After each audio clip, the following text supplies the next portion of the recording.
Character ని పోషించిన శ్రద్ధ కపూర్ ఇప్పుడు మూవీ సక్సెస్ ని విపరీతంగా ఎంజాయ్ చేస్తోంది. ఈ సినిమా బాక్స్ ఆఫీస్ దగ్గర మాత్రం దుమ్ము దులిపేసింది. ఇక శ్రద్ధ చేసిన యాక్షన్ ఎపిసోడ్స్, గ్లామర్ సీన్స్ కి మంచి పాజిటివ్ అప్లాస్ వచ్చిందని చెప్పుకోవచ్చు. భాగి ఇచ్చిన సక్సెస్ జోష్ తో శ్రద్ధ కపూర్ అందాల డోస్ కూడా మరింతగా పెరిగింది. ఫోటో షూట్స్ లో కూడా గ్లామర్ తో పిచ్చెత్తించే పనులు ప్రారంభించేసింది శ్రద్ధ. కాస్ట్యూమ్స్ నుంచి అపీల్ వరకు అన్ని సెగ్మెంట్స్ లోనూ స్పెషల్ కేర్ తీసుకుంటున్న శ్రద్ధ ఫిలింఫేర్ మ్యాగజైన్ లేటెస్ట్ ఎడిషన్ కోసం తెగ పోజులు ఇచ్చింది.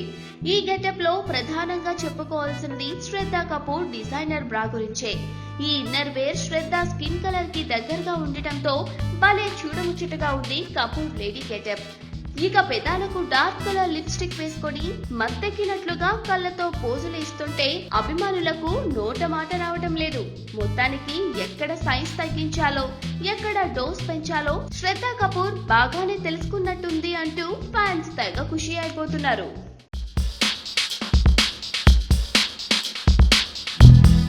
గత ఏడాది సమ్మర్ సీజన్ లో తెలుగు ప్రేక్షకులకు బిగ్గెస్ట్ బొనాన్సా ఖాయమని అనుకున్నారంతా.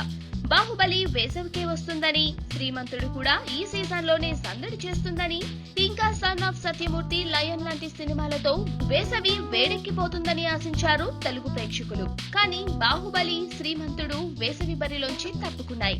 లయన్ పెద్ద డిజాస్టర్ అయింది. చివరికి యావరేజ్ టాక్ తో మొదలైన సన్ ఆఫ్ సత్యమూర్తి సినిమానే వేసవి విజేతగా నిలిచింది.